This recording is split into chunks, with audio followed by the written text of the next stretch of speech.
Okay, well, got this Policar Ferrari running really good. Very impressed with it. And that's with stock tires. There's no aftermarket parts on this one. Just wanted to keep it stock. So we'll just go over a few things that we did to get here and show some lap times. But I'm certainly not complaining. It's a very nice car. Okay, just a recap of the modifications that we've done here on the front end and the rest of the car. After following George, Area 51, from Hangar 1 behind the secret door, he did a great product review, and I kind of followed along and did the same mods he did. We talked about it. First of all, the most time that we've spent is with the front end. So, once you take the axle out of there, did take a round file, go in here and file this down to give us a little bit more room. You can see here that it's loose right there. This part, that's because I cut it, not because it broke. But I cut it to remove this top plate to inspect the inside to see why the axle was just not spinning freely after we had lowered it, and it was because of several things. But this opening right here at what you might call the brake caliper, sort of egg-shaped, and the axle was sitting down here and on the inside here, and it was just hanging up. So we took a file, we cleaned that up. That was step one. Did both sides, of course, and then took some sandpaper, some fine grit, and sanded the surface here because it was rubbing on the inside of the wheel. You'll see here the plastic is still rubbing the wheel, but you get rid of that flash molding, makes it nice and smooth. And then finally, as you can see here on the inside of the wheel, sanded the top parts of this molded caliper here, sanding it here, and on the bottom right there, sanded that so it would clear. So now when we put the axle in, nice and free spinning, it's exactly what we wanted for the front axle. As far as the rest of the car goes, you'll notice there's no major modifications. The only thing I have done is remove this one screw from the pod. You can see it a little bit better underneath here.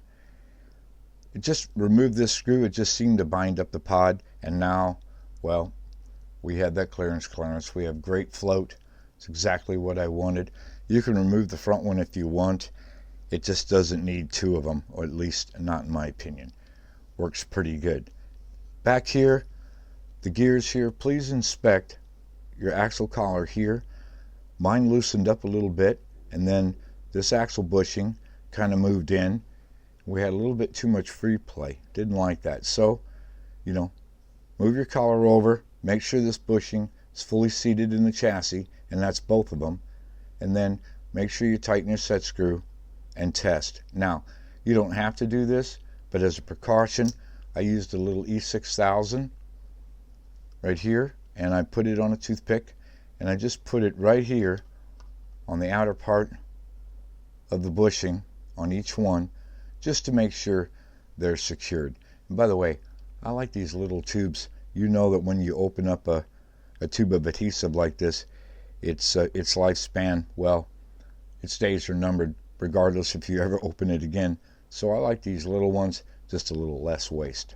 But anyway, I took care of that, nice and solid. Then we put a little bit of silicone grease in here, not a whole lot. A little bit goes a long way with this gearbox system. Nice and smooth. Like I said, I've never really had an issue with them, and as long as I take care of them, keep them lubricated, I don't really see any failures in my future, but you never know. You can always get spares, if you need them. As far as the lead weight goes, as you can see, I used some 1/16 sheet lead with adhesive back that we've shown how to make, and I just placed it here.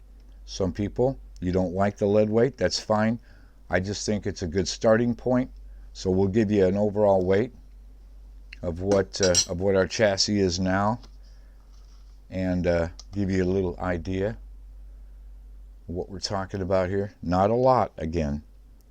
We're just talking, 51 and a half, and that's more than acceptable remember, I think a little bit of weight spread out and down low, well, there's a lot to be said for that. So anyway, 51.5, that's not bad. And then of course, finally, we already talked about our front end setup. My tires are just touching the track. You know, I would say pretty much a good tripod, perfect tripod. They're not really supporting weight, but they are touching. So again, you just do the old test.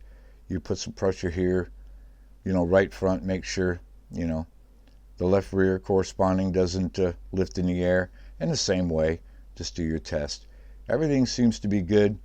Got the set screws in the right height, pretty much where I wanted. The guide is fully seated in the slot, so everything's looking all right.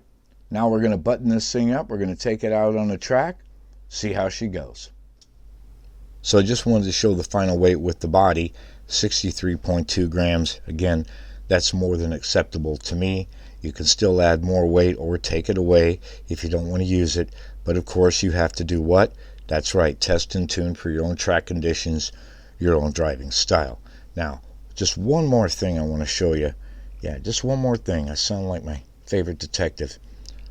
But I want you to inspect your car when you have it out. And I want you to look here where your body mount screws go through the chassis.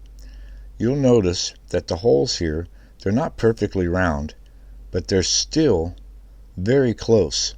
And the screws, even though they have a smooth shoulder, they can still bind here. So what I've done is I've taken that same rat tail file we used for the front axle right here, and I have just removed some material just like that to make them a little bit longer, so that when you put the screws in, that it doesn't bind up the body to the chassis. All this pod is great, but you don't want to do that because you could tweak the chassis. Sometimes the body isn't as level as it should be, so you want a little bit of float here as well. And to be honest, I've been running it with just the 2 front screws. I don't even install these, but I know how some of you that wouldn't be good enough, so double check it. But as you can see, really right there is a good example, because I have not filed it to show you just how close the opening is there and the side of the chassis. So when you put the screw in there, it'll most likely bind up. So if I were you, I would just check it and cleaning up accordingly.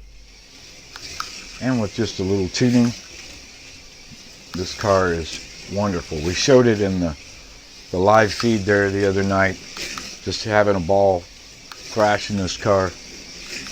I've put a lot of laps for some reason on this car the last few days. It's just enjoyable to drive once it's been sorted out a little bit. I had this thing down to, yeah, there's 3.4. I had some pretty good lap times with it. It's very quick. I'd have to say it ranks right up there, maybe being one of my favorite releases in the Policar line. It looks great.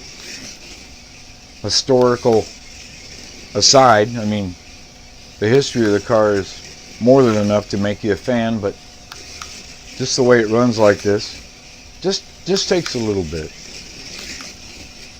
Yeah, 3.3s. And I just want to remind you, this is stock tires. So this time, you know, we didn't change anything. Everything you've seen is just the way the car comes. So a little filing, a little bit of glue, and some oil lubrication, and here it is. And it's a star. So thumbs up to Policar. Those of you, most of you out there already know. But if not, if you're on the fence, you almost gotta, because this is a fun one. You don't want to miss it. Anyway, you guys have a great one.